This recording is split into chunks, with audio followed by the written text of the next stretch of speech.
one podcast, mining the Magic the Gathering community for salt. This is the Howling Salt Mine. It's the Howling Salt Mine. The Howling Salt Mine.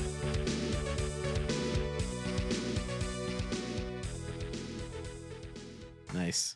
Nice. I shouldn't have scratched my nose. I fucked a up little the nose, intro. a little nose scratch. Welcome back, everyone. It wasn't a pick. Yeah, it was I a scratch. swear. It was a scratch. Clearly, the finger was on the outside. It was on the outside of the nose. His media training saved him. It was It's just the a little outside of the bit of a nose. thumb. Outside, yeah, a little thumb Yeah, action. but you go edge. down and Little then thumb stick action. in on the back way out.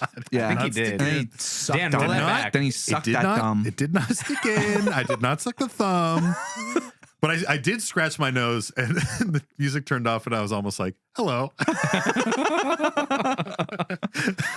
Well, welcome back, everyone, to another episode of the Howling Salt Mine podcast, the podcast where we delve into those salty minds of the Magic the Gathering community, find the salty stories, salty posts that we love, put them in our mind cart, and bring them right back up to you, our dear prospectors at home.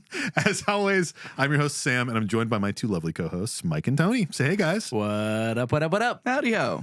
Howdy ho, indeed. And before we go any further, you know we got to shout them out, our nice tier patrons. And this week we have Alex Balix, ZZ, Swanky Badger, Joe, Dusty Cupboards, Bobo Fett, Sree the Tree, Prime Speaker Florian, D Beeson, Elgo Fogel, Immortal Eat, Orange Chocobo, Ruppy, and Mifford. Thank you for being so nice. Yes, we appreciate you. We appreciate you. Hell yeah. Nice. So guys, I am off the wagon again. Back off or on the wagon? I'm off the wagon. I think you're on it. I'm off the wagon. You're off. He's off the wagon? Yeah. I think it's off. I think Isn't the it bad one on? is off. I think the bad one is when you're off it. Yeah. Oh. You want I to be thought on this the was gonna be wagon. good. It's It like the depends on wagon if of it's the wagon of sobriety or if it's the bandwagon. I don't know if there's a band on the wagon. Wait, just go forward because I don't So you're I- off the wagon. I'm off the wagon. I'm playing Balatro again. Oh. And I see. I It's would a problem. categorize that as on the wagon. well, have Yeah, you still no, problem. You're not a see, you're Balatro getting it player. wrong. You're But getting it's it still wrong. problematic. I feel like this is how I've heard this. I think it's off the wagon is bad. When you're on the wagon, you're like, this is good. I'm on a wagon. I don't have to walk. And Yeah. you get off the wagon, you're like, now I got to walk. You've fallen. Because when you're Yeah, off you've the fallen wagon, You've off fallen of off the wagon. that's when you get. You don't fall on the wagon. Yeah, What's the dysentery. poop disease? Yeah. Dysentery. I got you. Don't worry. Don't worry. I got you. Dysentery. Yeah. Oh yeah, and like Oregon Trail. Yeah. Nice. Yeah. for sure. You're definitely off the wagon then. So Yeah. now it tracks. Yeah, so I am off the wagon with Balatro. Okay, I but re-downloaded do you it. ford the river? Do you try and float over the river? You know, I think I ford it because I want my horses and my carriage to make it over. I never Yeah. played it. I just knew that you could get dysentery. You just burn. You just no. I was warming up for a what? No, it was not a burp. It was not a burp. I don't do that to Dan. We Except got all when it's those out before the in the episode. pre-show. Yeah. You just yeah. know about it because tomorrow. Know about what? Dysentery What was in that, a Oregon sentence you Trail. just said? In Oregon Mhm. Trail. It's a book. Tomorrow and tomorrow and tomorrow. Oh, Is it? and people have dysentery in that? It's like no. I just We've know about already it 'cause proven that I can't read. the so- history. That's books, a good point. You But know? you listen to audiobooks these days. Yeah. And they're just If talking we count about. that as reading, then I can read. I don't. But If you count listening as reading, then technically I'm reading all day, every day. And my favorite book is bird songs and techno music. that was a good one, Sam. That was one of your Yeah. best. Yeah, really good. That The was people one at of your home, best. You know they're what? Bow? fucking You wanna take a loving bow? it. I'm out. I think I'll just end on a high note. You guys want to do the rest? I think I'm done. Give me that. No, Yeah. don't touch your mitts off. Don't you touch it. Yeah. Tony, why don't you take us into the mines? Well, first, I let don't know me if tell he you what knows the salt way. is. That's actually it's not how we get frustration to in the that. No, he gets his one a Someone month. has to ask. He gets his one a month where he doesn't you have have to to thank describe See, it. again, you're on the side. You don't get to say anything anymore. So Balatro, anyways, Sam. anyways. You've been playing Balatro in your covered wagon. I'm addicted to Balatro again, and I Wait, I have thought to. we said you're off the wagon. No. Oh my God, I can't with you. We did. I can't with you. We did, right? We did. Yeah, off the wagon. Well, you just said you were back on the wagon. No, I'm off the wagon. Yeah, I'm he's back off the on wagon. Balatro, but I'm off the wagon. Yeah. The You wagon can't be on both things. The wagon is when I'm not playing insanely addictive games. Yeah. And then when I fall off the wagon, I play the insanely addictive Right. games. No, I understand, but I'm I pretty don't sure think you just do. now He falls- you I don't just think you said do. that He falls you were off on the wagon He again. falls. Well, I said that he was playing it on his covered wagon, Ah. and that really threw you for a loop. So I It is have because to, it was the covered wagon piece, and I was like, Yeah. I know that was said. I have to blame our patron. Hold on. This is your fault. It's you. Okay, so I have to blame our patron Grady because Grady started posting some Balatro stuff. They're like just getting into Balatro. And they're like, oh, like you guys got some tips and like posting some things. And I was like thinking about it more.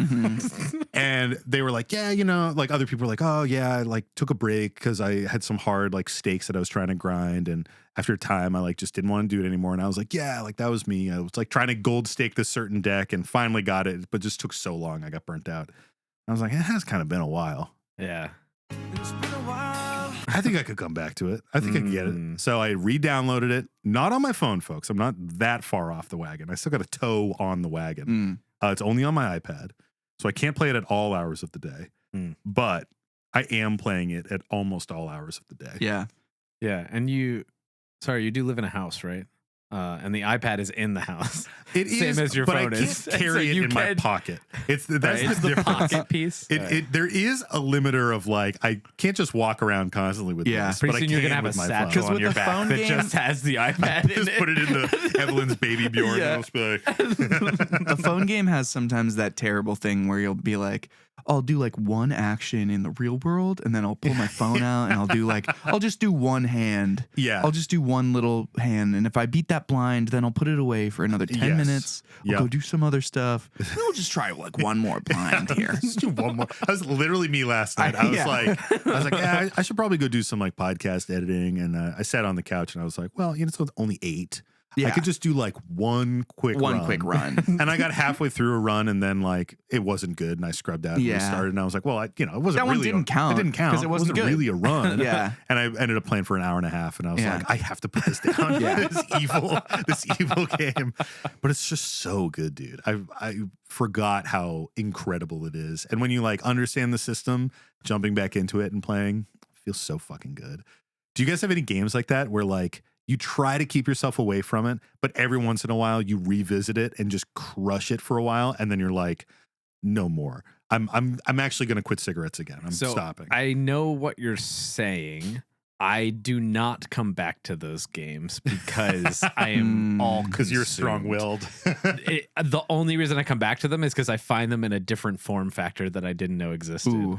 And so like RuneScape was the OG version Yeah. of this that sucked. Like those types of games, man, if I can cut wood and gain levels for it, I'm going to play it. Yeah. And I'm going to play it for This a is true. while. Yeah. And so like Valheim was that for Yeah. me. Of Yeah, like yeah, playing that for with sure. Mike and If being we like, got you on "Holy Minecraft, shit." you'd lose You'd a be couple gone. months I of your have life. purposefully You wouldn't be never here with played us it. now. Yeah. Like literally, like I specifically have stayed away from Minecraft because I know Yeah. that that's exactly what would happen. I mean, R.I.P. my honestly- Tony, he got hit by an MMO. Like creating the Kaboom. Honestly, you should. Have you played Balatro yet? I watched you play Okay. a little bit, and I have watched many streamers play. That's a good way to get it out of your system. Well, 'Cause you honestly, should not I was like play kind it. of seeing a little bit, 'Cause and I was it's- like, this doesn't appeal to me that I much. do think It's that- not the kind of game that I'm like get Yeah. obsessive over. I do think Balatro is a pretty narrow game for interest, honestly, because like Yeah. a lot of people are interested in games that have like a bit of, I don't know, pizzazz, like action to them. And Balatro, you could play the whole game with effectively like just a text output of what's happening, For sure. and the gameplay wouldn't change. Like if Yeah. you just had a description of all the things that, like that, technically, there's nothing about the game that needs something interesting or spicy about it. It's just like numbers and points and stuff. Yeah. So it's and like, it's not like Slay the Spire where there's like a good game. fantasy element to it. You know, Yeah. there's like this extra layer of Right. it. It's truly just like you are shuffling a deck of cards and playing Yeah. hands. there's the in- whimsy in, of the like- jokers, but they're not definitely. like, The real thing is that there's like a snap with like the animations and like how things resolve that's just so satisfying and well done. Like I found I big forget what the numbers game was go called. up. but somebody posted a cribbage version, like Northern Lion, this streamer, he had watched a cribbage or he played this cribbage version that's kind of like Balatro, but just cribbage. Yeah. And I fucking love cribbage. Right. It's like one of my favorite games next to Magic.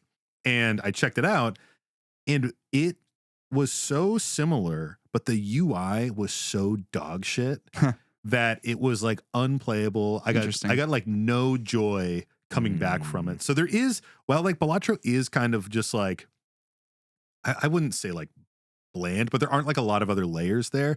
Something about the UI and the gameplay and it's like the inputs polished. and how it snaps and everything. It's just like, man, yeah, big number go up. It Yeah. fucking feels great. Sometimes holy shit. I do find it really interesting in video games how sometimes it's like the most subtle thing that actually creates this like Yes. really high like excitement level about it. Yeah. There's this one thing. My shortcut to this answer to your question is League of Legends, of course. Yeah. But I've honestly given up at like trying to stay away from it at this point because like all my friends play it and it's just a nice way to stay in touch with them. Yeah. Do you play League of Legends? No, I've never played That's it. kind of Thank funny. God. Neither do I. Good for you. Yeah, no, good for All both your of you. friends All of my play it? friends. Yeah, My that's coworkers what don't, I but my was- friends all play it. Fucking got But 'em. there's this thing. There's this It's like my thing. favorite bit of doing this podcast is calling you guys coworkers. It's so funny. Like fight. The CFO doesn't play, but Yeah. In fighting games have it too, but League of Legends has a thing where like everyone has their health bar. When you damage someone, the chunk that you damage turns red. And then it like slides down Yeah, to what their depletes. new health bar is. So it like gives you this visual of like that chunk How of much you're damage that fucking you them just up did to when you them. chain Yeah, that where it's shit like together. boom, and then it like quickly animates of like that's all gone now, And like Yeah. fighting games will have that too, where it shows this little like hint of the red health bar of what you just took as that thing. And like that is the little piece that makes you feel like you're fucking when you're hitting someone, you're fucking hitting them. Yeah, dude. It's like that little piece of animation, which was just like, someone just like added that. It's not like, oh, this Yeah. character or this thing or this piece of the mechanics or this part of the game or this interesting thing. just that It's like just visual UI ooh, is so good. There it is. That's it's what like I when you did. do it's like when you do a smash in Super Smash Bros. Yeah. And like you really hit the smash and there's just this like Freeze this frame. like impact frame where you're like, oh yeah, like Yeah. and it like syncs up with the sound and you're like, you're fucking Scott, you dude. Yeah. It feels so good. You're like, this is what it's all about. Yeah. I love Yeah. that satisfying shit, man. Yeah. And That, or Balatro's if just you like an DI engine for right that. and like or DI correctly, I should say, and like don't die, and literally the in-game mechanic is to like have a like from like this The crowd that's crowd. watching. Oh, It's so fucking good. amazing. Yeah, it's so good. I think Mario Kart is very similar in that like the UI and just like the feedback, Mhm. feedback of the game that you get as a player is just it's so crisp. It's so Mhm. just like it really immerses you in it. And when a game doesn't have that, it does kind of feel like this could have just been like an Excel spreadsheet, Mhm. where like it's just not. It's like the difference between playing solitaire on like the computer and when you win everything bounces down, and just playing solitaire with paper cards where you're like you win and you're like, where's the bounce? and now I shuffle the cards back Yeah. up. So Caroline has this with The Sims. So Mhm. she's like super into The Sims, loves like putting all of the mods and shit on it.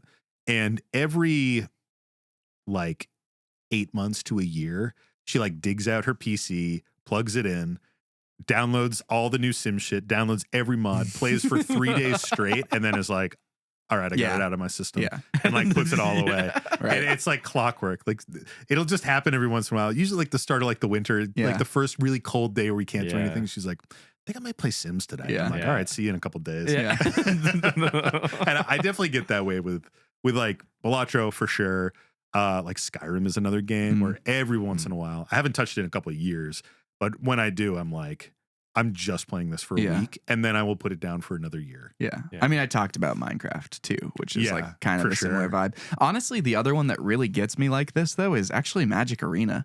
Like I'll go Oh, yeah, dude. super deep Mm. on playing draft after draft after draft. It'll be Yep. like the only game I'll play for like a week when a new set drops. And then I'll be like, all right, I just lost a lot of gems. I can take a little break here. I do that with Hearthstone. Yeah. Because I used to play Hearthstone a ton. Like I used to be like, like playing every single season, laddering all the time. Like I was very, very into it.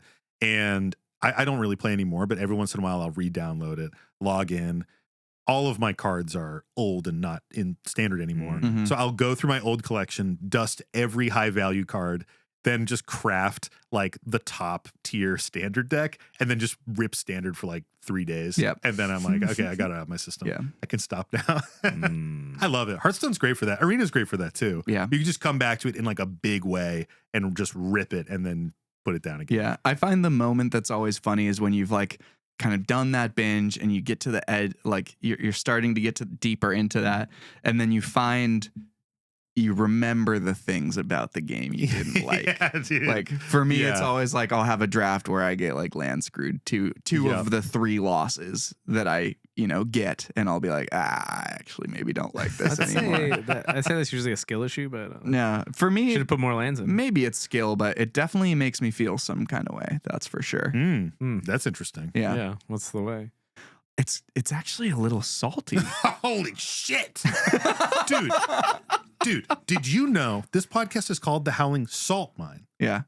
And Oh. you just said, Yeah. you just said, like, that's Yeah. crazy. That is Yeah. crazy. Huh? Should we? That's what is- crazy. what is? Whoa! Settle down! Don't you dare! Hey, don't silence him. What was that, Mike? Yeah. But Sam, Sorry, Mike was talking, I think. what is salt? Great question, Tony. And thank It's you for annoying asking. when it backfires on me when I'm like, oh, I'll make them wait and not say it, and then they just start fucking saying it.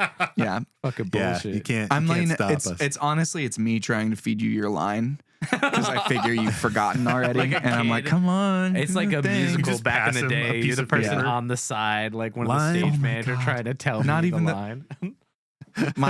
My nieces and nephew were in a show recently, and it Aw. was so cute. Cute. And they knew all of the lines to the show, and they would, even during the performance, they would be like, this is your line.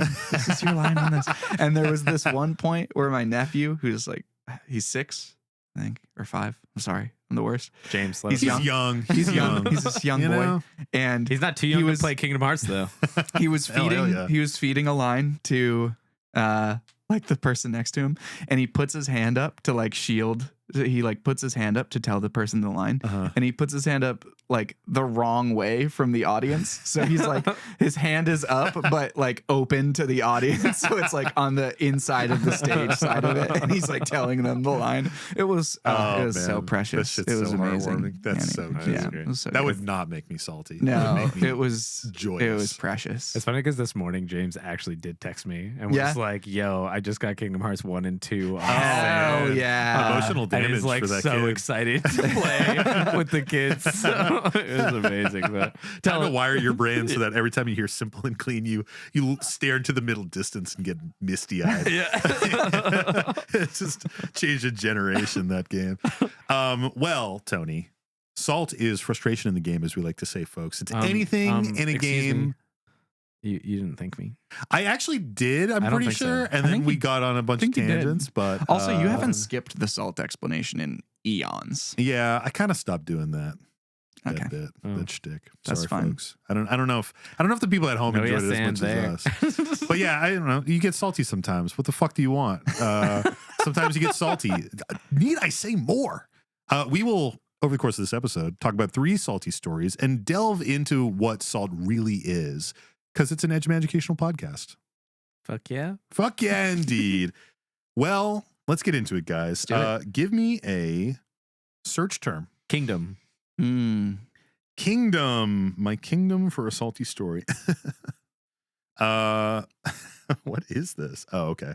I thought there was like an actual Kingdom Hearts email in here. That would've been great. Kingdom. Ooh, baby. Nothing for Kingdom. Sorry, bud. Wow. Give us Wow. another one. Hearts. Yeah. But it has to Yeah. be plural. Yeah. I cannot control. All right, I did Well, find one. I hope you can. All right, I have one right here, and this one comes to us from our buddy Sam Squatch. Nice. I love that. I like that. Is that they will have to chime in. Is that a Trailer Park Boys reference, Sam Squanch? Anyways, they might get it. Mm. And the post is titled "Upkeep Triggers Happen in the Upkeep." Typically. That yeah. It's pretty good. Usually. honestly, we're educating right now. Yeah. Didn't even feel like a title, just felt like a fact. Yeah. Well, let's see what is to come of this. And the story goes, Dear Salt Shakers. That was just for our Salt Shaker tier people. Everyone else cover your ears. I come to you looking for some advice. I am caught in a tricky situation. Hey, hold on. We said cover them. You have to cover those ears. we know that you didn't. We know do you it. didn't. We asked very specifically. I will say you got me. I was like, whoa, what? Yeah, I was like, oh, I'm sorry, Mike. What did I do wrong? All right, dear Salt Shakers, I come to you looking for some advice. I am caught in a tricky situation, and I am not sure how to proceed. To fully understand the story, allow me to give some context. My playgroup consists of myself, my college roommate, let's call him Pegasus, and 2 friends who went to high school with me, Hercules and Phil. Okay. We're in the Nice. Hercules movie. Yeah, I wasn't sure if we were going the Yu-Gi-Oh direction or Same. the Hercules direction. I was like, Maximilian Pegasus? We had been playing together for about 2 years when we decided to create an annual tournament for just the 4 of us. The winner got bragging rights for the year, and it gave us a chance to show off our strengths as pilots and deck builders. After the first tournament, Hercules and Phil had a friend who started playing with us. Pegasus lived an hour and a half away, so it was nice to have a consistent 4th. Let's call this friend Hades. Sure, it's not foreshadowing. Yeah.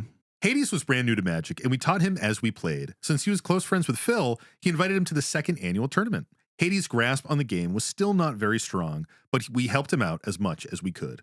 Fast forward to the 3rd tournament, Hades stopped playing with us as much and picked up some bad habits from his new playgroup. This is where the salt starts to form. While in a tournament game, Hades forgot his Upkeep trigger. When he finally remembered it on his 2nd main phase, he went ahead and resolved the trigger. Pegasus and I warned him that we will let it slide this time, but he'll have to remember that for the rest of the game. Everyone gets one, as I like to say. By the time Hades' next turn came around, he'd forgotten the trigger on his Upkeep.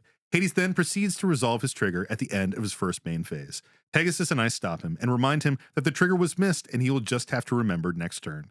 Hades argues with us, saying that it doesn't really affect the game and that it doesn't matter when the trigger resolves. We counter back, saying that the rules are in place for a reason, and that since this is our tournament, we try to keep our play as clean as possible. Eventually, we put the issue aside. The argument was lasting far longer than anyone wanted, and we had plenty of games yet to go. Now, as we approach the 4th tournament, Hades hasn't played in our playgroup at all when I am present. He has been known to hold grudges, and I'm wondering about how this next tournament will go. Hades doesn't like how competitive the rest of the group plays during the tournament and has gotten upset at the amount of interaction we run as well. The rest of the group enjoys how it is set up, but Phil and Hercules are good friends with Hades. No one wants to say anything that could have real-life consequences on a decade-long friendship. What should I do? I don't want to be walking on glass all tournament weekend, but I also don't want to exclude him. I've talked to others about my dilemma, and they stuck as well. I hope this finds you all well, and thank you for each podcast every single week. Some search terms: winter, ice, snow, sledding, candy, hearts, love, lucky, green, leprechaun, spring, slush. Wow, you really had everything from spring till St. Patrick's Day covered on that one. Incredible. Thank you very much, Sam Squatch. Kind of a strange one, kind of a tough one here. Lovely tale. Yeah. So again, none of us are judges. We'll do our best. So I want to talk a little bit about missed triggers, Yeah. which are a very common thing. And there's different ways that you handle them depending on the rules enforcement level. So usually in casual rule enforcement level, which is like what everyone is playing all the time when they're just chilling, Yeah. you just kind of deal with them. Like that's my understanding is like usually if there's not a big impact to the game state, you might reintroduce them because it's putting an emphasis on like the game continuing and people getting kind of the things they're deserved and stuff. Yeah. At competitive rules enforcement level, and this might be true at lower levels, but I know it to be true at competitive rules enforcement level. If a trigger is missed, there's a way that you handle that missed trigger. And you look at what type of missed trigger it is. And if help me if I'm getting this wrong or if you guys know better. I was But I believing know- you were sounding really confident. Yeah. until Thank you. I'll gave me keep that. working. I'll keep I'm working on fully it. locked So in. keep the confidence up. Yeah, You got it, bud. I know exactly how this You works. got it, dude. If it is a detrimental trigger, if it would impact you negatively as the player that has this trigger, then you go around for the table, and if any of your opponents would like that detrimental trigger to occur, it's going to occur. So an example of this would be like a Pact of Negation trigger. If you miss Yeah. your Pact of Negation trigger, but then go on and, take that turn where you should have paid for the Pact of Negation trigger. If any of your opponents say, actually, there was that Pact of Negation trigger and we missed it, that should be on this, that'll get put on the stack at that point and you'll have to resolve it. Yeah. If it's a beneficial trigger, my understanding is all of the opponents would need to agree to give you that trigger, or at least vote, and the majority would give it that trigger. So it sounds like this upkeep trigger, probably a beneficial trigger. So in order for the beneficial trigger to be put on the stack, either a majority or all of your opponents would need to say, yes, that can go on a stack. I'm not sure which of the two it is. Usually it doesn't matter. Like in this instance, unless two players are going to be like, yeah, you get that trigger in addition to the player that's saying, oh, I want my trigger, then it's not going to go on the stack. And so the one graceful one, like that almost works in the concept of the rules. You can think of the two opponents on that first miss trigger being like, we will grant you that trigger. We both want you to have that trigger. And then on this next time when you've gone around and they've missed that trigger and then are like, oh, we missed a trigger, I'd like to introduce that at this point.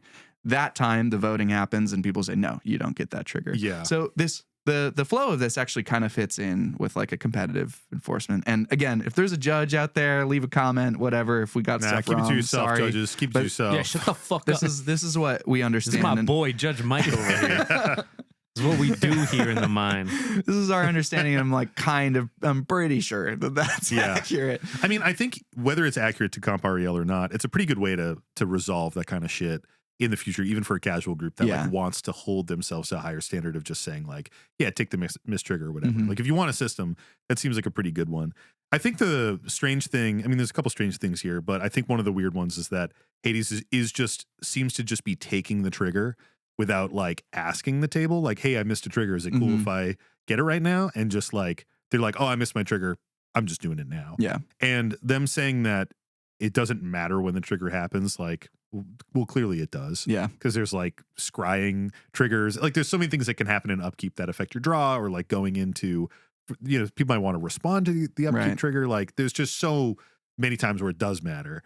I do wonder if they had a little bit more of like, I don't know, like grace in asking about that missed trigger, if it would have slid a little bit more. But the fact that you just missed it and you're going into another turn and missing it again. Yeah. Like, I joke about this all the time, but like put a fucking coin on top of your deck so that when you go to draw your card, you say, why is there a coin here? Oh yeah, I'm in my Upkeep. I have something I have to do. Yeah. And if you want a stylish way to do that, join the $69 tier. Yes. We're going to have custom fucking coins. We do a custom. Yeah, everyone in the nice tier does get a custom Howling Salt Mine coin, and they're pretty fucking sick. And if We you have a miss a picture trigger one. with that, I don't know what to tell you. Yeah, and actually you get double triggers if you use that coin. Yeah, truly. no. And that's Comp REL. Judge Mike said it. So the thing that bugs me the most about this is I'm like, after reading through it, very clearly, Hades does not want to be playing in this tournament. Yeah. But is. They don't like how it's cutthroat. They don't like how the rules are super enforced and how everyone's running a ton of interaction. Like, you don't want to play in this event. No. You don't have to play in this event. If Hades was listening right now, I would say, dude, you don't even have to do it. Like, What if they have FOMO though, Sam? well, I mean, know somebody with I think that's the tough thing is like you're bringing someone to an event that they're saying they want to, like their words say that they want to play it, but their actions say that they don't want to. And it's a tough thing. Like that's an individual problem where it's like Hades needs to come to terms with the fact of like, what do they actually want when they're playing Magic and seek that out. And it sounds like they already have, like they don't really play with your play group anymore. And they're playing with other people where maybe things are more lax and they're picking up these bad habits, unfortunately. But like they found a play group where they like to play with the style that they like to play. Coming back and doing this like hard-nosed tournament, it just doesn't seem like it's going to be a story of success for this Hades player, you know? To me, that's the biggest mismatch. I do think that if you're going to have a tournament and make it official, and this is an issue you had this year, next year, you should just have a mini list of rules of it's like, this is how we resolve missed triggers. Because as a game of rules, it helps to have more rules that are like, hey, this is the tournament. This is how we resolve situations. Because I think it's actually pretty common for this exact type of thing to get worked out that way. If it's like a couple of people are like, yeah, I think it's fine. If you do it again, you can't. But when you formalize it and be like, nope, each time you just do a quick vote. And it's like, if the majority agrees, then you're good and it happens. And if you don't, then like it doesn't. Yep. It like sets it in stone instead of this like, will they, won't they? Did we do it? We didn't vote last round. So now this round, you let me have it. Why can't I just have it again? And it's just like a little bit of a disagreement. So just like formalizing the rule a little bit more, I think would just help for this specific scenario. Yeah. Yeah. And if you want to not start from scratch, there are rules for like competitive events, and you could go pull from those to try and get an understanding of that. There used to be something, I think like the Magic Judge Academy is no longer a thing, right? Or something like that. I'm not super up to snuff on that, but there used to be something on the Judge Academy website where it wasn't a level 1 judge, but it was something that was like a playgroup judge or something. I forget like the actual name that it had, but it was essentially going through the judge program and the tests and all that kind of stuff. But the only thing that you didn't do was all of the event organization associated with an LGS that would like sponsor you, which is a part of like the judge process. I might be getting some of these details wrong. But I remember looking into it because I was just curious about the rules and was like, well, this could be cool. It's basically sort of like, hey, you do this and you can be like the, quote unquote judge for your casual play groups. And like that kind of, maybe that still exists out there in some form or not, and you could seek it out, but it might be cool to have 2 people in the tournament group that are sort of dedicated as like the judges. And if they're not playing, they're judging the game that's being played or something like that. I mean, it's pretty casual. So you guys can kind of just like feel it out. But having someone who's not in the game, who's a designated person outside the game, who can be the arbiter for those moments, could be advantageous. You know what I mean? As opposed to trying to work it out at the table. And it's like, you say one thing, they say the other thing, they're trying to meet it. Like get a third party to come over and like adjudicate. Yeah. It does sound like this is also potentially like 5 people in this group where they're like, rotating one out. So that could be an opportunity for that. And I don't even know if it's, I mean, I'm assuming maybe it's Commander, but it could be 1v1. Like it doesn't really, I think it's totally Commander because they're talking about being multiple people in a game when the miss trigger happens, right? Yep. Yeah. You're right. Yep. Well, what do we think about the salt rating here on this one? It's a tough one. Like I said, I just don't think Hades wants to be there. I don't think that they really have the same play style. That's the problem. Yes, you're right. So, I mean, the real question is, what should I do?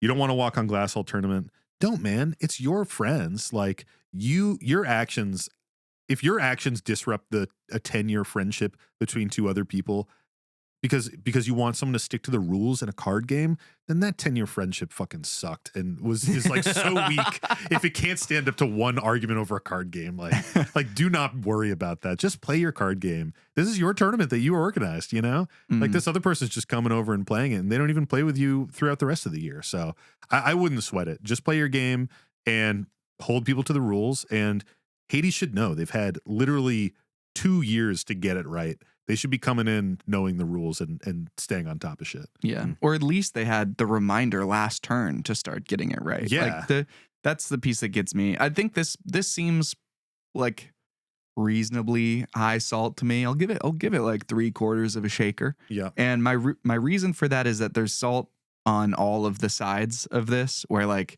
the players reminding Hades like, hey, you have this trigger, you can't miss it. They're getting salty because the game is, getting in this kind of wonky state. So they're salty about that. They're salty about not being listened to after giving the reminder. And then they're salty that this player is just like trying to take their actions. Yeah. And then on Hades' side, like they're salty because they're just trying to play a card game. Yeah. Like it what do you matter. mean I can't get this later? Like I think of like normal board games, and like if someone, I don't know, missed drawing their risk card at the end of their turn for, not for having captured a territory or something. And then they got to the next person's turn. It's like, well, they I forgot a point. Can I just take another point? Just take it. Yeah, of course. Like let's update the game to be in the state that it's supposed to be in. But like Magic is complicated enough that it doesn't exactly fit into that mold. And there's actually a way that it's supposed to be dealt with. Yep. And it's an expectations thing too. I mean, you guys want to play no takebacks, cutthroat, like precision Magic. And if someone else doesn't want that, I don't know. It's kind of like a pregame conversation, Do you want it to be beer and pretzels and chill? Or do you want it to be like, we're doing a tournament right now? We talk about that all the time of like level setting what your expectations are. And this is a sad scenario because it sounds like you tried really hard to clearly be like, this is our expectation. This is what these set of games, not all the time, just these sets of games are about. And then this person like still wasn't willing to kind of get on that page. Hades. Hades. Great Take game. me, Also, another great game. Hades. Game fucking rips. Yeah. Want another one? I Another. do want another one. Give me a search term, boyos. Thunder. Thunder. Thunder. Thinking about Thundercats? Yeah. Feel the thunder. This one comes to us from our buddy Sweet Dave. Oh, sweet Dave. And the post is titled Salty Villain Origin Story. Mm. And the story goes, Howdy, salty boys. I'm writing in today to tell the tale of a session so salty I haven't forgotten about it months later.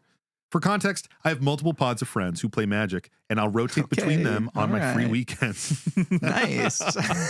Humble brag. Okay. I have a lot of this guy. friends. Lots of friends. All I right. got choices of Proud of you. pods. I'm Multiple happy for you. pods. I haven't played with the group of 40.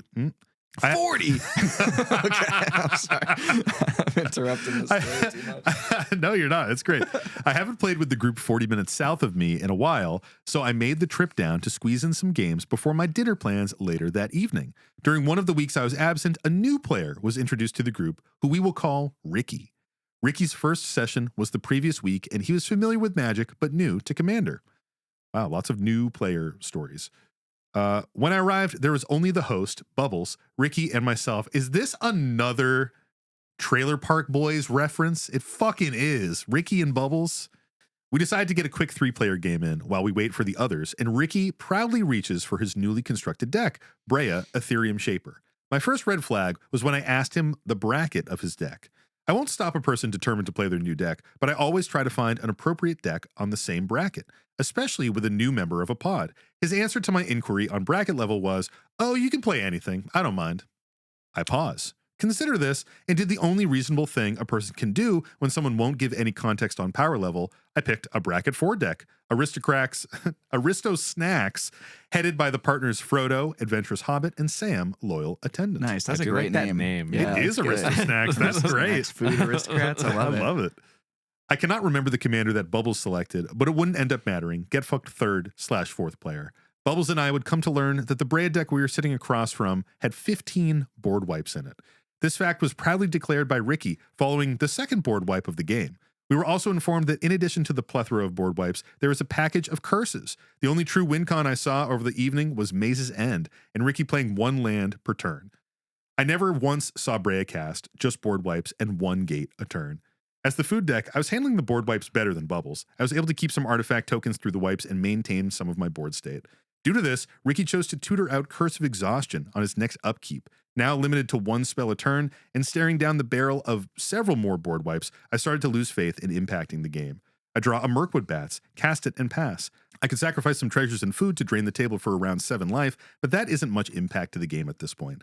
Life totals are high still because we had no combat damage because we weren't able to get through the board wipes. The following turn, everything changed when the Fire Nation attacks.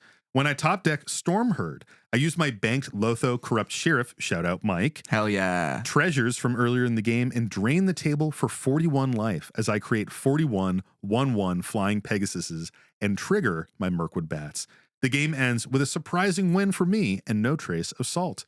The other players arrive and we pivot to 5-person games. Blasphemous, I know. I usually am against this, but the group is pretty chill and I only have time for a couple games anyways before my dinner plans.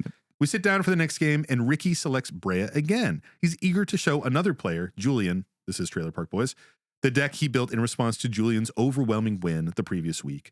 Julian had swung for almost 600 damage with his Omo deck and accidentally made this new player determined to get an overwhelming win back over Julian. The dots start to connect. The whole Brea deck has been designed to spite one specific player, Julian. I select Omnoth, Locus of All, and Black Waltz number 3 for the next 2 games. Brea is chosen by Ricky for each game of the night. I win both subsequent games, powering through the board wipes after board wipe. At this point, Julian was starting to get visibly annoyed, and we were all trying to gently recommend some edits that might improve the enjoyability of Ricky's future games. Ricky was hearing none of it. He was pleased as punch that his deck was annoying. Julian proudly declared, "If you see these sleeves, just know I'm going to be the problem." Julian responded with, if you're going to spend the game making sure someone has a bad time, don't be surprised if they spend the next game doing the same. After the second 5-player game, I packed things up while noticing Julian pull out his highest power deck. You could taste the salt in the air. I was informed later that Julian managed to go infinite early and burn out the table in the next game. I've never seen a situation, let alone be in one, where the player winning 3 games in a row is not the one attracting the salt. Thanks for bearing with the tale, and hopefully this villain origin story has kept you amused. Keep salting things up, and remember to be careful who you swing at for 600 damage. Search engine optimization words. Burgers, Bazinga, Bear, Beat, Battlestar Galactica, Thunder, Flex, Marathon, Tapioca, Roulette, Atali, Glove, Hat, Socks, Rainbow, Mech Suit, Trailer Park Boys. Hell yeah, brother. Trailer Park Boys it's one of the shows that Caroline and I watch. We just rewatch as a comfort show. It fucking rips. I love that they think we would ever search Bazinga. Yeah. Maybe a spite search. We'd maybe do a spite topic on Bazinga. Yeah, that is a wild pull. Well, thank you, sweet Dave. This is kind of a wild story. Yeah. The spite deck, man. Building the spite deck. It's been a while since we've talked about the spite deck. Yeah. It has. It has been. We used to talk about, I feel like we used to see more of this story kind of come in, where it was like people building a full spite deck. This is like a clumsy attempt at it too, which is the really funny part. Yeah. It's like, I'll build a spite deck by just wiping the board a bunch. Yeah, I guess. right? It's like that doesn't really silver bullet anybody's strategy. Yeah. It just is a strategy. And it doesn't sound like the deck is executed very well. Yeah. I love the point in the story where it's like people will try and suggest some, thoughtful edits that might make it a more enjoyable experience to play against. It's like they're trying to make that deck not suck. It sounds like that deck sucks, and they're trying actually to help them make the deck better. Yeah, it's an unpleasant deck, and it's bad and does not win the game. Yeah. Like the fact that he's like, it's full of board wipes and curses, and I didn't even see a win con is kind of crazy. Yeah. In Brea, like, which could just be built as like a crazy combo deck. Yeah. And easily. pop off super, super easily. Yeah. I also really like they don't tell me what power level, so I do the only respectful thing and bust out a bracket 4. That's like, yes. Big brain. That is it. That's it. If they're not giving you information, you have to assume they're either they're either about to bust something crazy powerful out and you need to be ready for it. Yep. Or they don't know enough about power levels and you might as well bring something strong and then after the game be like, that was a bracket 4, by the way. Yeah. Now, what do you think your deck is? What do you think yours is? Yeah, that's so true. Pretty much everyone who's coming in not saying things, it's like there's going to be some shenanigans here. Yeah. It is very funny. I don't think we've ever had a story where someone builds a spite deck and doesn't get to play it against the person they want to spite until like later in the evening. Yeah. You know, it's like if you break it out for the special occasion. Yeah, of usually- like, Right. I'm like you're busting gonna out my play spite that? deck to screw over Now Tony. I shall play this deck. Yeah. It's new. It'll be fun. I Yeah. swear. Don't worry, I built you Sharn. I'm going to play that into open pods. Yeah, exactly. But eventually I'll play against Eventually Tony. I'll get Tony. And I'll get him back. I'll It's get like, him. all right, I guess you can do that. It's just so strange, man. And the fact that you won 3 of the games that night and we're not drawing the ire of this person. Yeah. It I don't know. It's because like a win is a win. You know, we say that all the time, kind of cheekily Dub's a from dub. that It's not live show. cheeky. It's just facts. Yeah, it is a fact. But like when you lose to 600 damage, when you lose to 600 combat damage, which was the inciting incident that stirred the salt in this player, isn't that the same as losing to how you lost for these other 3 decks? Like you still just lost. Yeah. It's just, is it because it was so demoralizing or so over the top that you were like, I will spite this, you know? Like what is the thing that makes it different? Also, my reaction they to didn't- losing to 600 combat damage is not putting in 15 board wipes. It's putting in 1 deflecting palm, right? Yeah. Comeuppance. Anything like that. comeuppance. Like put in the right silver bullet Yeah. for 1 or 2 cards to have your blowout moment. A blowout moment is always going to be more satisfying than a Yes. drawn blowout game where Yep. you're like slowly screwing them over because you're kind of countering them. Yeah, you want the moment where everyone's jumping up out of their seat and being like, "Oh shit! Like you just got comeuppance. You knew he was gonna hit you with 600 damage, and you were ready for it. Like that's great. Yeah. Instead of being like, "Oh, 2 creatures. Well, here's a board wipe. Yeah, have fun. You're never gonna get to 600 at this rate." Yeah, like, yeah, but no one is, and the game isn't gonna end. And they just made 42 Pegasuses and drained us. Yeah. Like, what are we doing here? Pegasi. Thank you. You're welcome. Is that it? Is it Pegasi? Yeah, it's like octopi. Okay, I never knew. I guess I don't encounter too many Pegasuses. I thought it was Peg-Gussy. It's not that. It's definitely not that. I am sure. You asked if you knew. I mean, I took Latin with Greek mythology, so Well, and they told you it was Peg-Gussy because the New Jersey education system needs some improvement. This explains so much. This explains so much, man. What was the name of the school? Yeah. Yeah. Who was that? Yeah. RBC, RIP. Hercules wrote on his Peg-Gussy.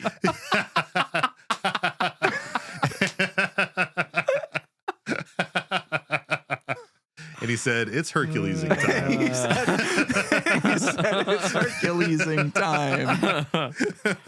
Hell yeah. Oh, man. What do we think about the salt rating here on this bad boy? I mean, it's so confusing. It's just so strange to have someone bring a spite deck to the pod without the person who's there to spite. Like, just play a different deck, man. I like this one, honestly. It's so cute. It's like babies first trying to be mean and they like don't know how to do it. Yeah. And they're like, board wipes that's gotta be it, right? It's like, no, good try. But that's Baby's not first it. revenge story. Yeah. I do love that moment where they say like the dots start to connect. Right. This was just built to fuck over this other player. Yeah. I do think that the salty part of this story to me, honestly, is like people giving them suggestions and them not listening to it. Is like, yeah. I wish they could at least learn a little bit while they're trying to be spiteful. It's like if you're gonna be spiteful, there's just like better ways to be spiteful. Seriously, I mean, like we were saying, like the comeuppance or deflecting palm or something like that. Like that's the way to combat those decks that just go shields down. You know, here's even like a tons fog. of damage. Yeah, or like Teferi's protection or something. Yeah. Like anything that can just Ink stop that Shield. moment. Ink is a Shield. great. I love that one. Ink That's Shield's a good one. great. Ink Shield's good. Yeah. There's so many. I love cool being on ways. your own turn with an ink shield. I mean, I can't fucking do anything and then pass a turn with like 5 open mana. But you're like fucking Orzhov. You're like, so like, yeah. And then somebody swings and you're like, I cast ink shield. Actually, I could do something. Yeah. And it's kind of funny because you really do. You fuck people up with that card too. After. Yeah. It's great. That's a card that honestly I don't think I have it in any decks right now. You know what? That's a good card. That is a good card. Not for CDH though. But it is good. Imagine busting that out in CDH. Hell yeah. Obnix goes and swings 15/15 Obnix and you're like, ink shields. And then still lose. Can you deal with 15 2/1s flying? Probably not, actually. Yeah. I think my more you need favorite to win before that turn. and then the reality is you'd need to be using it to be like, haha, your Timna doesn't draw you a card, and I get 2 2/1s. But I'm on Guy's Cradle, so the value's actually pretty his big. value's huge. It's crazy. One last one. Yeah, One let's last do one. it. What's a search term here, folks? What should we do? Valentine. Valentine. Or recording order is funky, so this is far away, but it was this is coming recently out. Valentine's Day around us. We do have them, and man, people are really catching on to what we're cooking with. Yeah, they're dialing it's in. the SEO. Yeah. It's really catching it. I got a story right here, and this one comes to us from our buddy, a dirty CEDH stacks player. And the story is titled Secret Santa Donation. I hope it has nothing to do with our Secret Santa. And the story goes, what's up, you Christy Mustlings? I love it. Christy Ducklings is great. You cricky Mustlings is what it is. Cricky Mustlings. I like that's better. I'll take that too. This is a tale about a Secret Santa Commander deck exchange I was a part of a year ago, January 2025, thus dating my submission. I hope you feel bad reading this in the year of our Lord 2042, JK. Joke's on you. It's only February when we're reading this right now, so we're actually pretty. It's only on. 2026, so we only took a year and a bit to read this one. No, they sent it in like a few weeks ago. Oh, But the story for them, but it's a whole year old. Them, okay, great, yeah. So we're actually super. We're on it. like, well, they did a good job with their SEO. They really did. They really did. There were 4 people in our gift exchange, organized by a buddy, Gregathy. I had met jamming some games of EDH at our local LGS gaming store. 2 of his friends, Rocco and Blinky, and myself. The rules were simple. Build a functional/themed deck with an $80 budget for the cards and an extra $20 for a deck box and sleeves. We drew our lots secretly, and then we were off to deck building. The appointed day for the exchange arrived, and we met at Gregathy's place for our glorious Commander Bash. That is, everyone except for Blinky, who it turns out was my Secret Santa. That's right, life happens, and Gregathy had invited another friend to round out our 4-player pod.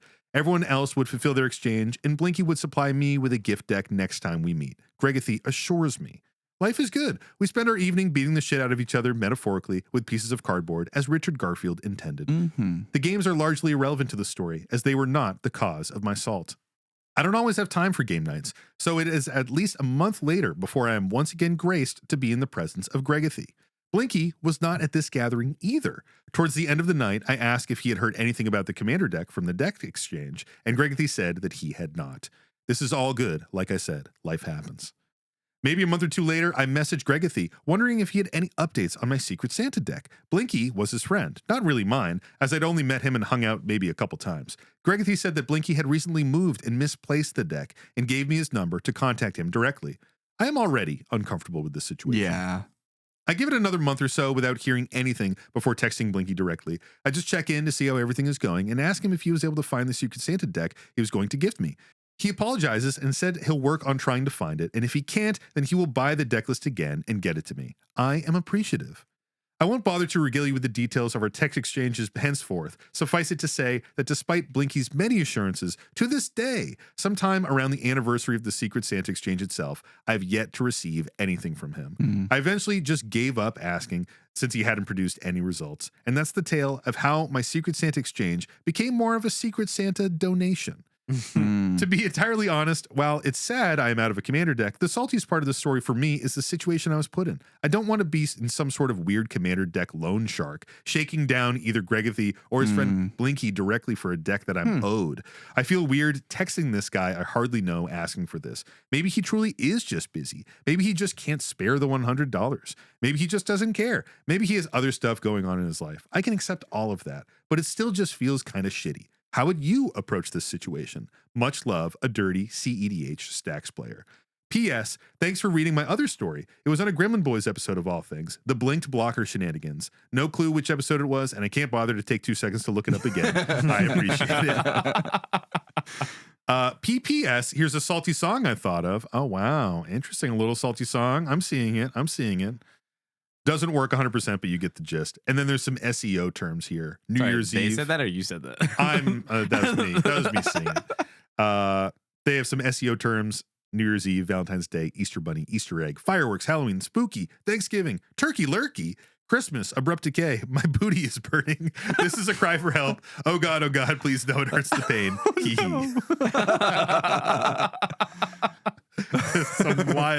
Some wild SEO. I get you, man. I had some pretty spicy Indian food last night. So I thought you were going with the cry for help part on the Balatro intro. Oh, well, that too. Yeah, that also. But I do like the Balatro addiction. It's fun. Man. Wow. Do you guys have any experience with like Secret Santa decks like not showing up in time or anything? You know who you are. I was say, did they let Coach into more than one Secret Santa exchange? He hops between all of them until he finds one he doesn't get kicked out of for not giving one. That's funny. We did have this come up. I mean, we're joking about it, but we had this come up in a Secret Santa that we did in the Howling Salt Mine. And it was this funny situation because it is awkward. Like, it is awkward to shake people down and be like, did you do this yet? Like, where's the deck and stuff? And the situation we had was like, we were preparing the next year's Secret Santa, and someone from the previous year was like, hey, could you check in with the person? I don't think I ever got my deck. And I was like, first of all, I was like, you waited a year to tell me? And then I was like, And then we talked to the other person. We were like, you waited a year to send it. So it's just these two things where I was like, you guys both waited a whole year. Like, you should have told me in January. Yeah. But there's a portion of that too where it's like, it's bad enough, but then like sometimes it's like a friend is involved. Yeah. And you're like, yeah, come on, man. Like, am I supposed to do this with a friend? It's almost easier with a stranger. Like, if I don't know you, as we know, I'm the hammer. So I'll come in and just be like, what the fuck? Yeah.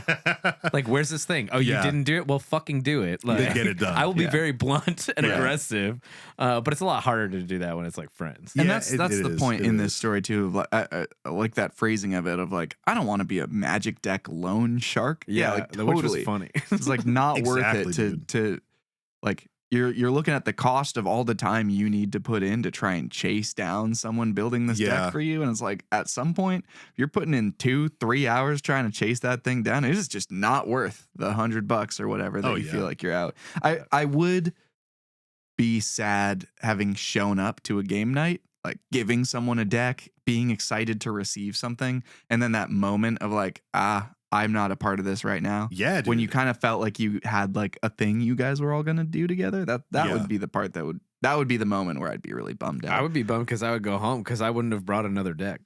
Yeah, totally. I'd be prepared to play my exchange deck. I'm going to play my exchange deck. I'm not going to play anything else. And they'd be like, oh, I don't get one. Yeah, like that. It sucks, man.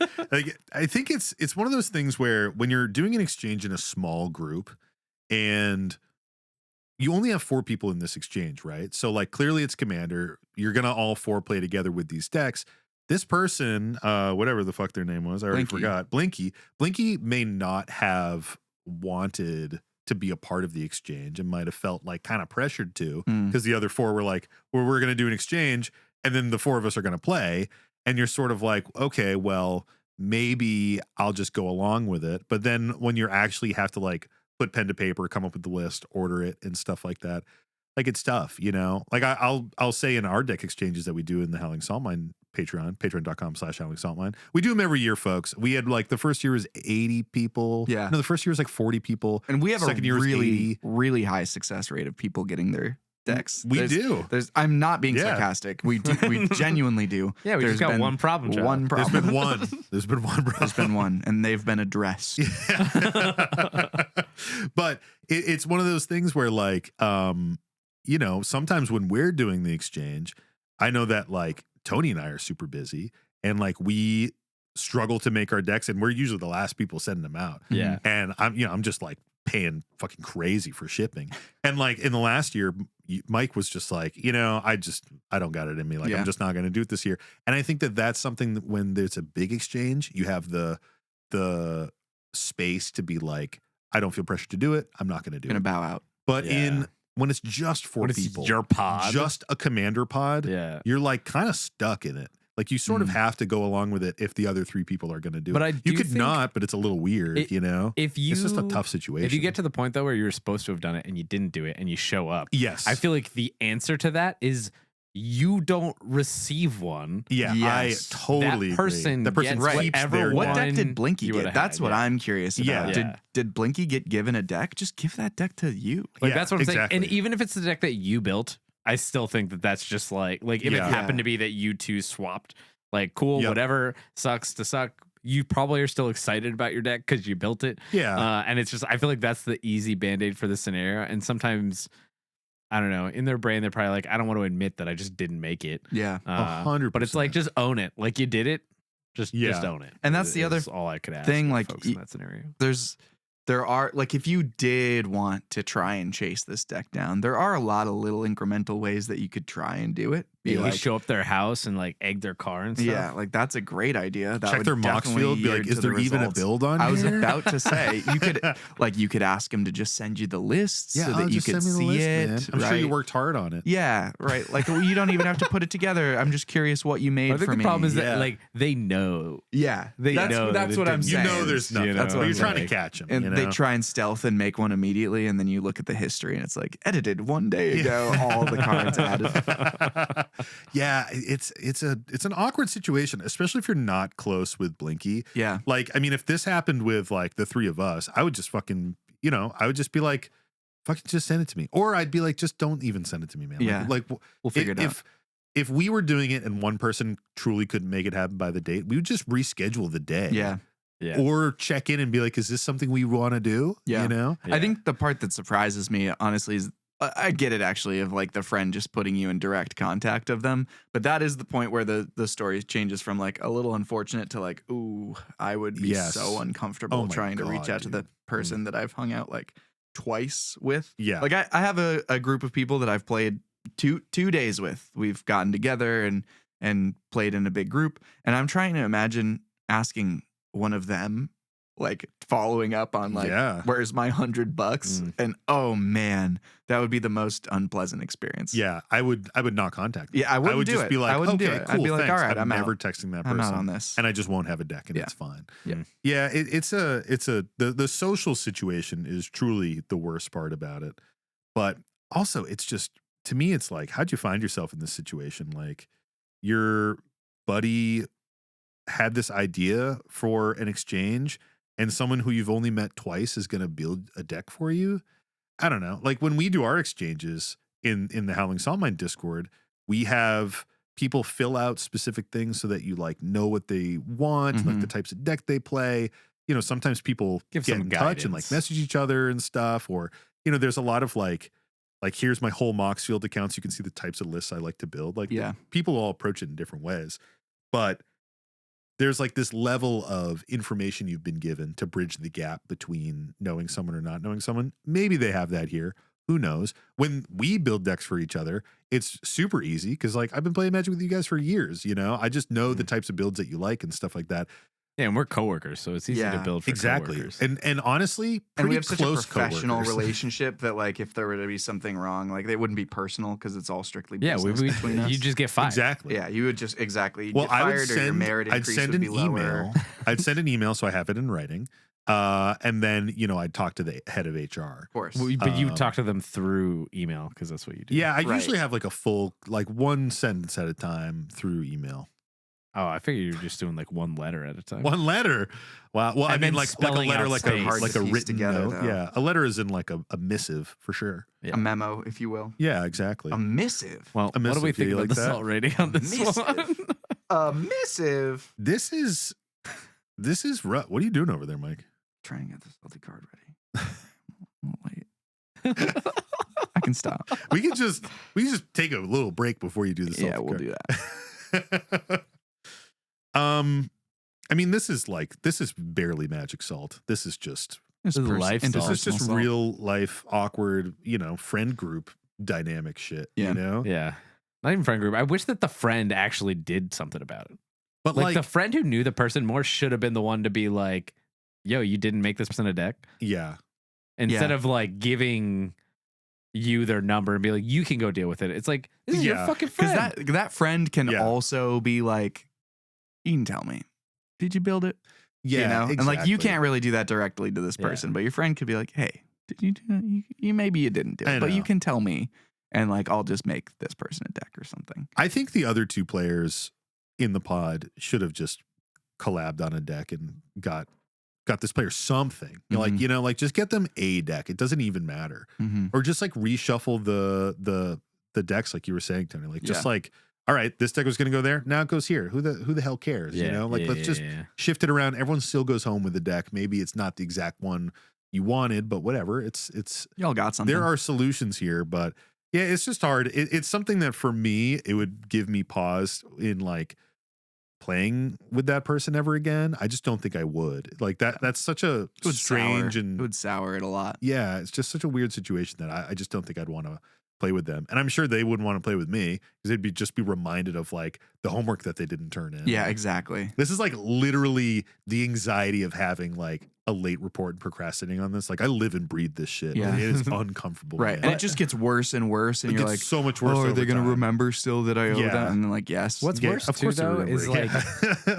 it could be that this person is cool and you have Yeah. a good time when you sit there and you play games with Yeah. them. But And it's they like they might- just didn't like submit For a sure. thing to this one thing. And it's like, it could have been less of a big deal if it was just addressed and taken care Yeah. of, as opposed to letting it like. And they might literally have that deck somewhere, and they did move with it, and they can't find it in a bunch of boxes. Like Yeah. that is actually possible too, Yeah, which definitely. makes it even worse because then you're really like, then if you're asking them to still get you that deck, you are asking for them to buy it again, and that's like kind of awkward too. So it's rough. There's like valid life shit that could be here, of course, you know. I mean, we all have complicated lives outside of Magic, but yeah, it's just awkward, man. Like, for the people out there who are into Secret Santa stuff, like, just be cautious, you know. I think being in like a structure like the Howling Salt Mine where there are people that can step in when things go awry, like that is useful. But when it's just your friend stepping in when something goes awry, like it's kind of a hard thing. Like, there's not really there's no consequences. There's no like arbiter of justice in that situation. Yeah. Like, we can be like, I okay, can well, you're not distribute gonna justice when needed. Yeah, like we could talk to someone and be like, okay, well, you're not going to do future Secret Santa things, and then the three of us could come up and like just build a deck and like send it out. And we've got tons of people in the Discord that when we were starting it, they were like, FYI, if someone doesn't get a list, I brewed like 6 and I have them covered, and I'll just send it out. Yeah. Like, but yeah, that sucks, man. That's awkward. Well, who do you think you are? Well, Mike, is it that time of the week? Don't you dare. I think Well, it is that time of that week. I will just talk over you, and it'll Lay be it bad for fucking Dan. on me, baby. He doesn't even say shit, baby. Oh, Fuck. shit, baby. Shit, baby. Oh, little don't even know how to shitty do it. little poopy baby. That's what you say, right? Oh, poopy shit, poop baby. Oh, poopy, poop. Oh, poopy infant. Lay it on me. That's you. Holy Well. shit. If I close my eyes. If I close my eyes. Hey, poop infant. Oh my put God, it on me. Tony. Are we done? Have we gotten out of our systems? I'm still deciding. I think I got one more joke. No, I'm done. Nah, I'm it's done. okay. I'm done. Okay. Well, Sam, Yes, Tony? is it that time of the week? Tony, I think it is that time of the week. Shit, baby. Well, lay it on me. What time of the week is it? It's the time of the week that comes every week. Every motherfucking week, baby. It's the time of the week where we say, Mike, Mike. Yes. what's the salty card of the week? The salty card of the week this week is Ristic Study. It's been a long time since I saw you. Ristic Study. It feels like years since you've asked me. Do you pay the one? Do. Do you pay the one? And I say, get fucked. Do. Of course, Here Comes the Sun by the Beatles. And this is Do You Pay the One, requested from our patron Beaster, who gave me the lyrics as well. I appreciate you. You gave me a lot more. I only did, a little verse chorus It's action, funny but- because it has not been a long time since I've seen a Ristic Study. well, we play CDH, But, so yeah. for some Matt people, frequently. Still hasn't been a long time. some people they don't see it that often. Yeah. The lucky few. Well, thanks, Sam. That was a lovely salty song of the week. Thanks, Mike. We have an interesting situation this week in that we have a correction for a past week. What? We don't typically do this, but What? it's come to my attention. If you were the listener that submitted this, thank you. It wasn't a listener. I just realized that last video episode we got wrong on the actual answer. So Ugin, Eye of the Storms, we erroneously said it was 207. It was actually 107, Oh my which God. means that What instead a crazy Sam wins instead of Tony. Incredible. Yeah. Hell yeah. I don't appreciate the we. I love that. So like, like take the gold medal off Tony and put it on me is really That what's sounds happening like here. bullshit. Yeah. Damn. Now this week Feels fucking we've got great. a different salty card for you. That's 100.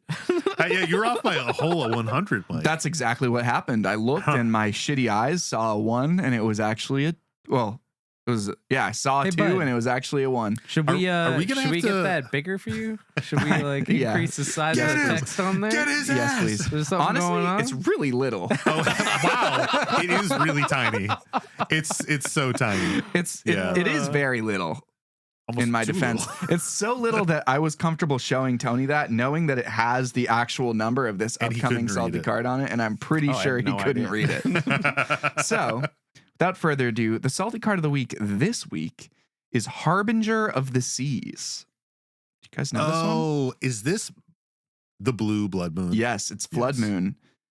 Oh, who gives a fuck? You do, dude. Yeah, I you mean, do. blue's fucking stupid, but exactly. it's so dumb that nobody even like Hey, knows this card let him exists. read it. Actually, Yeah, let me get it up. Could we stick to the structure of the show? I know you're such a stickler for that. Yeah. Harbinger of the Seas. It's 1, a blue and a blue, so 3 mana for a creature merfolk wizard. It's a 2/2, and it says non-basic lands are islands. It's like dumb. Did it come? Wait, I want to know before we get into this. Did it come out before, after, or at the same time as Blood Moon? Way after. after. Okay. Way after. Way after. Why are you fucking yelling? Where at you me? been? But- Way after. Is this way like a after. new card or some shit? Yeah, it's pretty. It's like Modern Horizons within 3. the last 2 years or so. That's not new. This is just like saying Rowan's new. It's new enough. It's the newest version of that It's effect. 2024. 2024. Yeah. All right. And there's a sweet Namor altar from some secret lair. The Marvel Oh, Universe secret lair. interesting. Very All right, cool. Cool. Interesting. Yeah, would this make you Kinda salty, cool. Tony? If somebody actually played it, I would tell them to go fuck themselves for sure. Like, no doubt. So I can't say that No that doubt, no isn't doubt. salty. But it's like a stupid fucking card. Like, who's playing that? Hmm. Some stupid fucking mono blue deck. Good question. Good question. Fuck them. I like, it's just gonna be in like all the merfolk bullshit. Like, you've already got enough shit. Like, why are you even doing that? Mm. It's not good. It's bad. It's a bad card. I think that you're like, this card's bad and it wouldn't make me salty, but if someone played it, I'd fucking rage. And I hate it. And what a terrible card, but it's bad and it wouldn't make me But Yeah, I it don't wouldn't make me think salty, anybody. though. I literally haven't I would even just be fucking heard of infuriated. it. I'd maybe be frustrated, a little grouchy. Yeah, grumpy, salty, some might say, but yeah, not salty. But not salty. I haven't even heard of this fucking card.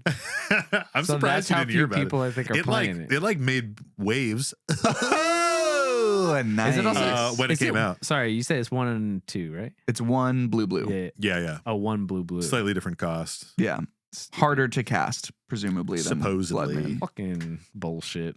Dan, zoom in on that. Dan enhance. Dan, thumbnail? Oh man. What Sam, about you? What about you? Would this make you salty? It would, and it has. I played Mm. against this, and it fucking sucks. Nice. It- What did you play against it in? I think it was in. It might have been a Hawkball deck. I think the thing that is challenging with it is that you sometimes in like a mono red deck you expect to see a Blood Moon effect, but like my radar is so far off of Harbinger of the Seas that when it comes out, I was just like, what? Like, what's happening? Yeah. Like we're under a Blood Moon effect all of a sudden with this blue deck. Mhm. I just didn't even see it coming, and it definitely. I'm pretty sure it was a Merfolk, themed list. Yeah. But Like, why was it even printed? That's like annoying to me. That, well, like, it's because Blood Modern Moon, Blood Horizon Moon's a sets fucking are thing. meme sets, and all of the cards are self-referential to other things Yeah. happening in Magic's history. Well, that's fucking That's dumb. that's like genuinely it. Like think of like Ignoble Hierarch and stuff. They're always like, remember that card? Now it has a little twist. Yeah. That's like all the Modern Horizon lists Yeah. lately. Exactly. It Well, is that's it. fucking dumb. But I mean, it's certainly powerful. It's not called interesting. Water Moon. No, it's floodism for it. The parlance. No, but it's not actually called that. No, Cor- it's not. correct. But Blood Moon No, is yeah. actually Blood Moon. Yeah, True. but So Magus that- of the Moon. is another Blood Moon. reason. It's Yeah, Magus dumb. of the Moon isn't Blood Moon. There's no moon in the card name, is what I'm saying. So it's I the don't know. moon, I had to like look at the imprisoned art. in the moon. It's the moon that does it. Yeah. Okay. Well, I don't understand what Tony's point is right yeah, now. So I don't know that there is one. I'm just going to carry on. Yeah. I mean, it's definitely a salty card. It doesn't come up that often. I've seen it probably in some like CDH stacks lists Mhm. and definitely in some like casual Merfolk lists. But Yeah. I think it's kind of a rare effect. I don't think this is something that blue is really looking to do, whereas red likes to constrict land resources. Blue, it's like maybe it's okay. I don't know.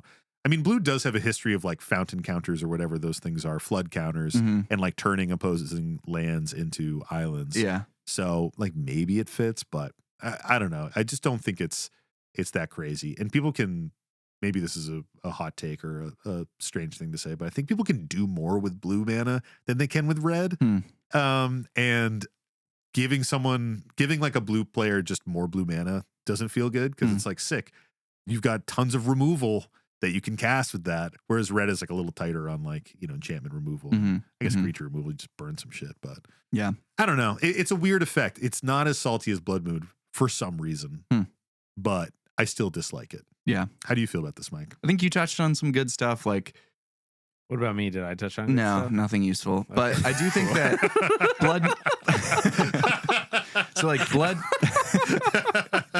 Blood Moon gives everybody red, and it's very hard to deal with an enchantment with red. Yeah.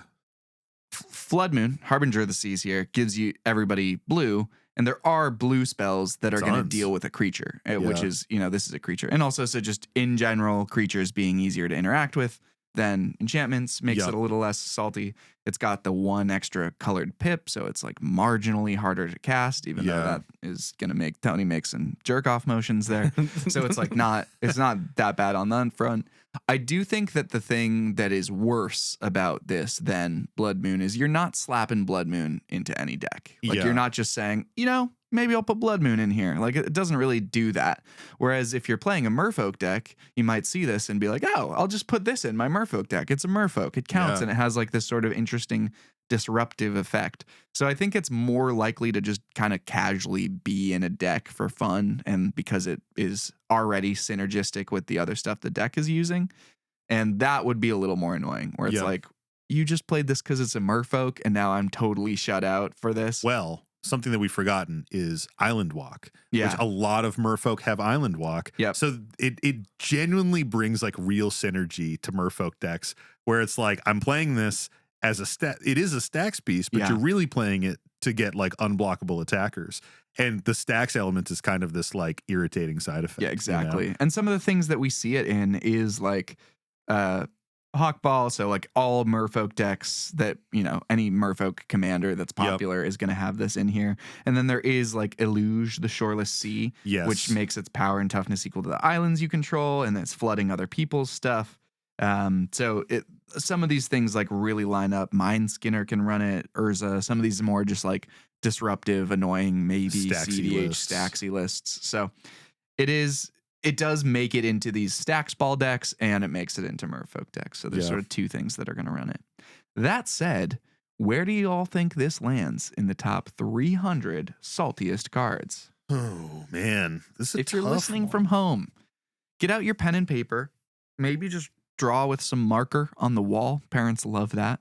Maybe get a crayon, write it anywhere with a crayon that you can. Anywhere? That's a bold statement. It's a big old statement. Crayons, there's only certain surfaces they'll write on. That's why that's I was what saying. That's what I'm saying. It's complicated. So. Well, I have a guess. All right. I have mine written down. I do as well. My guess is 145. We're close yet again. 153 was my guess. Tony wins this one. Are you sure? For real this time. Sure. I am sure. Yeah, Are you for sure? real. I am sure. Did you zoom in? I almost did, but I didn't. But I did double check. And it's at 209. Oh, wow. And that's how I realized because I was zooming in looking at 209 and I was like, didn't we just do 207? But it's not here though. What happened? So sorry for the issue. Maybe we'll take that footage and slap it in the other episode. I doubt it. Probably not. We'll probably forget. Yeah, 209 feels right. Because I don't think people are encountering it. Yeah. Like Blood Moon is in so many lists for good reason. It's like, do you want the Island Walk or do you have something that has to do with island synergy or are you just stacksing the board out? Mm-hmm. And even then, I don't know if a lot of mono blue stacks lists want that because like even Urza wants to have utility lands. Yeah. You don't want to turn off your own non-basics. Yeah. And I do think that the pips, like one extra colored pip is actually pretty big on this. Like 2/3 of the mana for it needing to be colored instead of 1/3 of the mana for it needing to have a color is pretty, like it is actually a pretty big jump between the two of them. And so I think that like you're seeing this less in situations where it's like, why are you running that? And more like, yeah, I get why you're running that. I just don't like it. Whereas Blood Moon sometimes comes out kind of easily because it's that one pip. And usually it comes out with the person that like ramped a bunch and it's like, oh no, now we're locked out under this. Whereas this is like just that little extra challenge in casting it means it's not coming out off of like Land Soul Ring. Yeah, that's a really good point. Yeah, it's a strange one. Yeah. That wraps it up for the salty card of the week. Thank you for playing. Well, thanks, Mike. That was a lovely salty card. And thank you to the prospectors at home for hanging out with us in the salt mine again this week.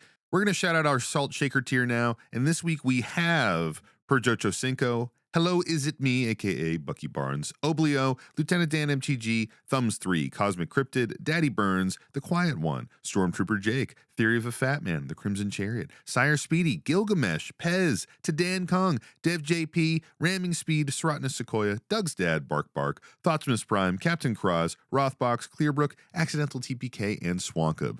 Thank you for being so supportive of us. We appreciate it. And Swankub. Thank you all for your support. Really appreciate you.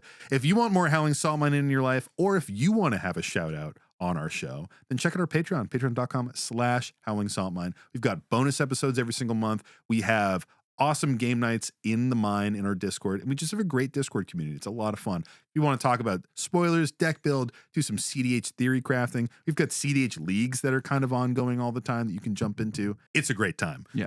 If you want a chance to play with us, we are playing in there every month. Yep. We're getting games in with new prospectors, nice tier patrons, all that stuff. So make sure to jump in for that.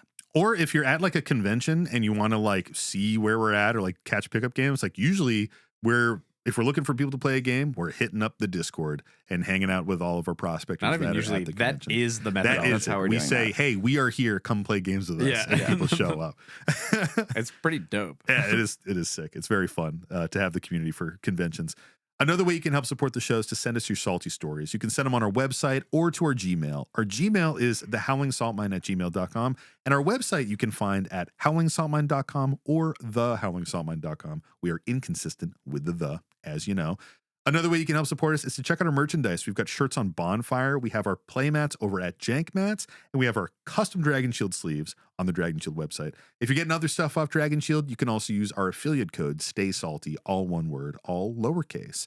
And other ways to help out the show, like, comment, subscribe on YouTube, follow us on TikTok, Instagram, wherever for a short form content, and give our show 5-star review in your favorite podcast app of choice. Spotify, Apple Podcasts, whatever. That's going to push us in the algorithm and have more people find the show and get into the mine. Last but not least, we got to shout him out, our buddy Devin Burnett, for giving us our beautiful podcast art. If you're ever in Asheville, North Carolina, hit him up and get a tattoo because he's a really cool guy. 10,000 subscribers are bust.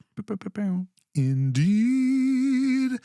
Thanks again, everybody. And as always, stay salty. And don't forget to draw an additional card during your draw step. It's the Howling Salt Mine.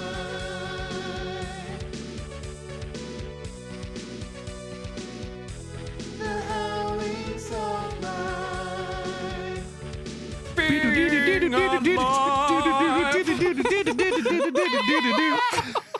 Can you tell we had Jersey Mikes? Yeah, We're all on a fucking sugar drunk rush. off deli We'll get meat 2 now. stories into this, and then we'll be like, so Yeah. what do you guys think about one more story? One more, and make sure it's short. Please, I beg of you. To fully understand. Clean take. Since he was close friends with Phil, he invited. Sorry, Dan. Oh, God. I'm sorry, Dan.